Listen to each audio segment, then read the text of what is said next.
What's up, YouTube? Welcome back to another video on my channel. This one's going to be a Q&A. I've gotten a lot of questions from people either on my videos, or I upload the new movies that I add to my collection onto my Instagram, and coworkers, and just a lot of people in my life have questions about, why do I do this, or why do I collect this, or so I'm going to kind of go through a list of all the top kind of asked questions. So I'm going to start with number one. Number one is when did the collection start and why? I've always collected movies. Born in 1990, kind of grew up but didn't have Blockbuster in the small town that I'm from, but had a video store, and I remember my dad taking us there every Friday night to pick up movies, and so that was just a very nostalgic thing for me, is my dad taking us to the movie store, going through the aisles, grabbing movies, and just basing off the covers, like, oh, this one looks cool. I don't even know what this is, but I'm going to get it, in the kids section, and just watching those. And so that's always been a part of my memory that's been with me, is popcorn, Mountain Dew. It's 1997, and I'm sitting in the living room at my dad's house watching a movie on a Friday night. So I love that. So the collection kind of started back then. I didn't collect VHSs, obviously, with my money. But when I got into high school, keep in mind, so my freshman year would have been 2005. There was no Netflix. I mean, there was getting movies in the mail, if you guys remember that, but there was no streaming service.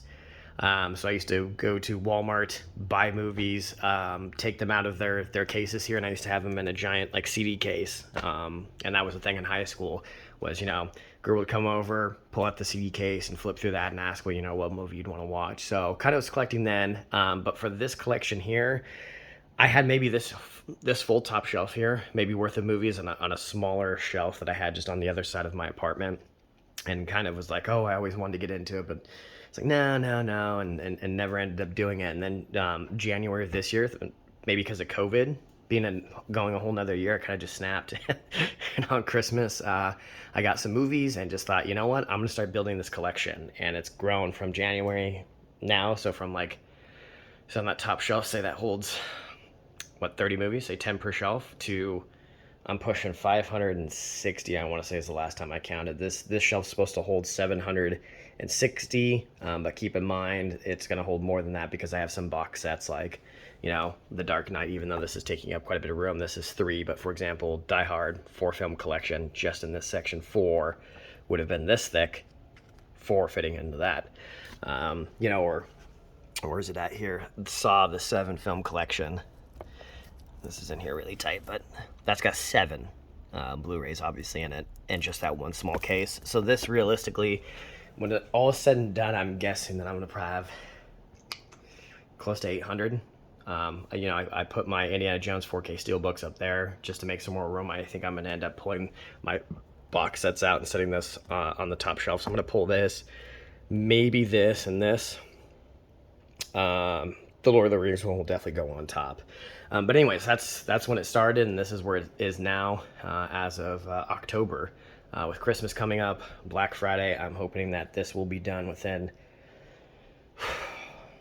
next 2 months. I mean, definitely by the end of the year, the shelf will be full, and then I got to figure out what to do. Buy either another one of these shelves, but that's a lot more movies to go. I mean, I don't see myself stopping just because it's full, but I can see myself buying another one of these shelves and then it just being entirely empty, except for this section up here, which is going to be kind of an eyesore. But anyways, that's when I started collecting, and why.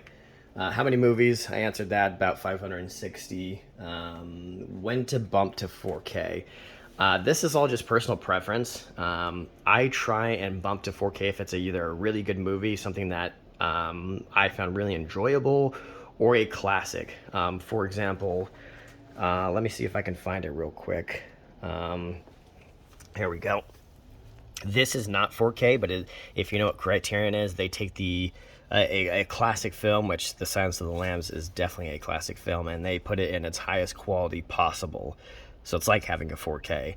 Even though Silence of the Lambs is coming out in 4K tomorrow, actually, I don't see myself picking it up. I've got the Criterion version of it, and I think I'm going to end up keeping this instead of getting a 4K. I try not to double dip on movies, but that's an example there.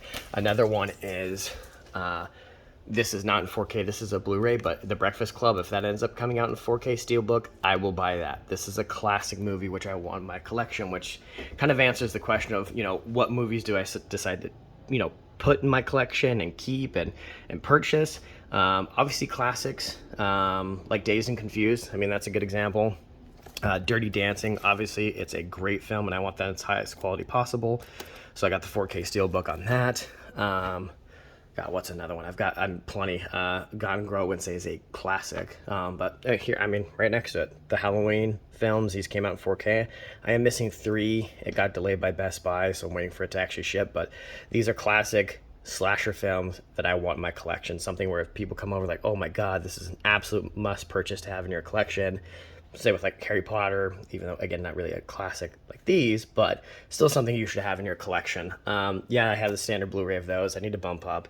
It's either deciding they've got I actually saw it looks like next month they've got a 4K Harry Potter set coming out that is like a train box set, or it's me deciding to go on eBay and get the 4K steelbooks. I prefer steelbooks. I think they look nicer on the shelf.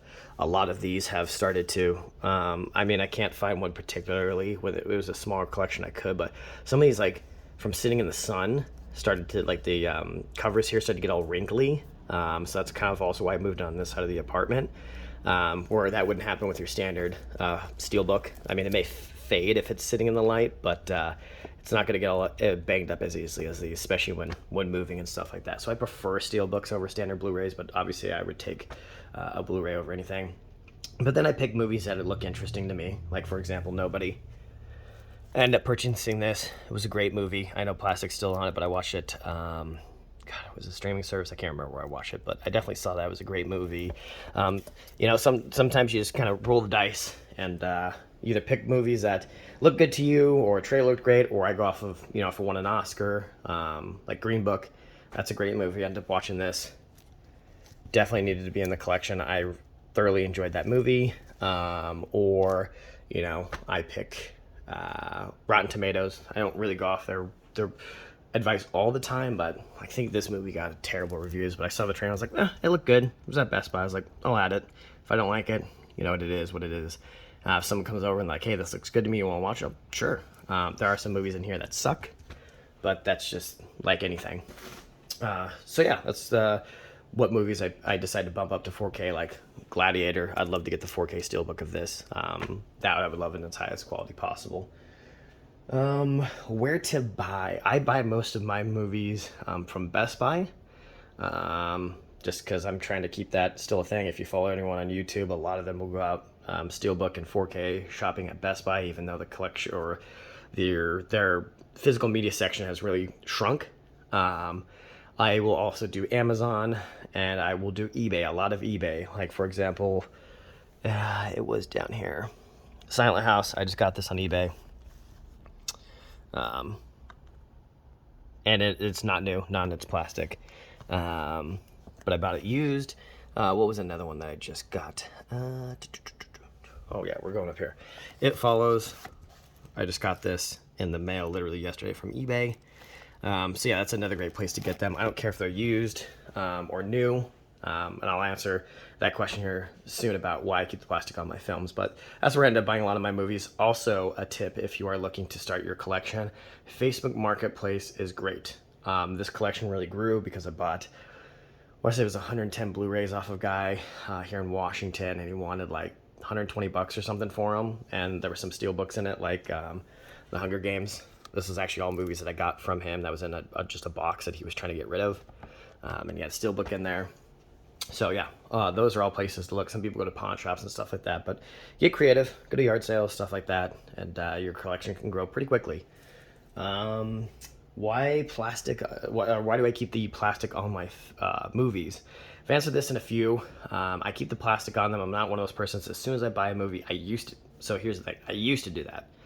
Get it home, immediately take the plastic off, put it on the shelf. I don't know why I'm doing that. The film at least protects it a little bit, keeps it nice until I'm either ready to A, watch it for the first time, or B, rewatch it. So I see nothing wrong with, for example, this just showed up in the mail. Keeping the plastic on this until I decide to rewatch it. I've obviously seen American Psycho. But until I'm like, hey, you know what, I'm in the mood to watch this, then I'll take the plastic off of it. And then, like my other steelbooks, if you saw, once I take the plastic off of it, I watch the film, I'm done with it, I will put them into one of these cases right here. I got these off of eBay, not very expensive. It's like, I think I got like 15 or 20 of them for like 10 bucks. They're just nice protective cases for your steelbooks, so they don't get all scratched. Yeah, there's a lot of glare on that, sorry, but it just keeps your steelbooks nice. I don't, some collections I've seen people put plastics on literally every single Blu-ray. I don't see myself doing that. That seems a little excessive, but you know, to each their own. I'm not here to judge anyone on their personal collections. So yeah, that's why I keep the films, or the plastic wrap, still on my movies. Why not go digital? Again, I think it's a nostalgic part of me. I like physical media. I own something.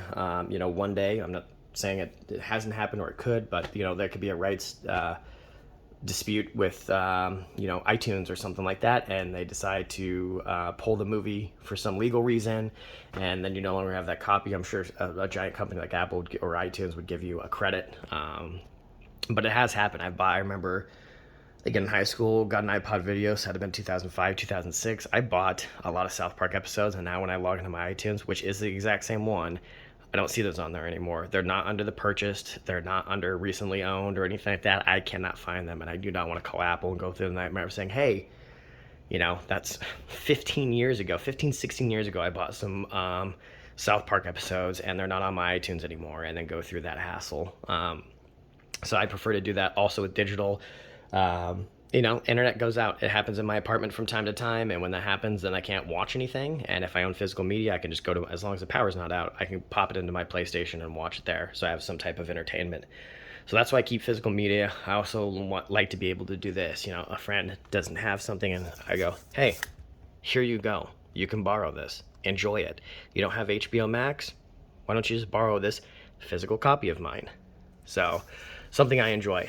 Again, it's trying to keep this still alive for me, holding on to that one little bit of the 90s, although granted these are Blu-rays, but it's holding on to that physical media part of my life.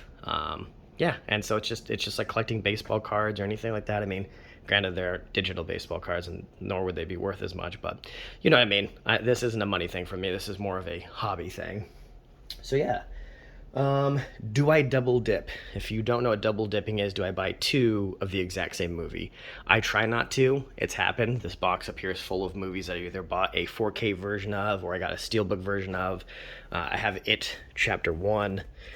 And literally in 4K. It's not steelbook, but it's in 4K with a slipcover. But I wanted the steelbook more because I again am a fan of steelbooks, and the steelbook looks great. So I replaced it. And so now I'm just going to do that with this one. So then I'll end up putting them up here in a box and selling them on eBay. Some movies that I have double dipped on are, it comes out in November, Vanilla Sky. This is one of my favorite movies of all time. Tom Cruise, Penelope Cruz, Cameron Diaz. It's directed by Cameron Crowe. This is one of my favorite movies. I've seen this movie, I kid you not, probably 100 or 200 times easily. And I'm talking when it first came out on VHS, I watched it a lot. Then DVD, and then I got this for Christmas a couple years ago. This is one of my favorite movies. If you haven't seen it, watch it. Is it for everyone? No. Is it a non-action Tom Cruise film? Yes, but it is just a mind fuck. It's such a great film, though. The acting's good, the musical score, just the story behind this. It's about a guy who's wealthy, ends up meeting the girl right there, Penelope Cruz, and something happens to him. I won't spoil it for you, but it's one of those movies you have to give it a chance, and you have to watch it a couple times because you will catch something new every single time.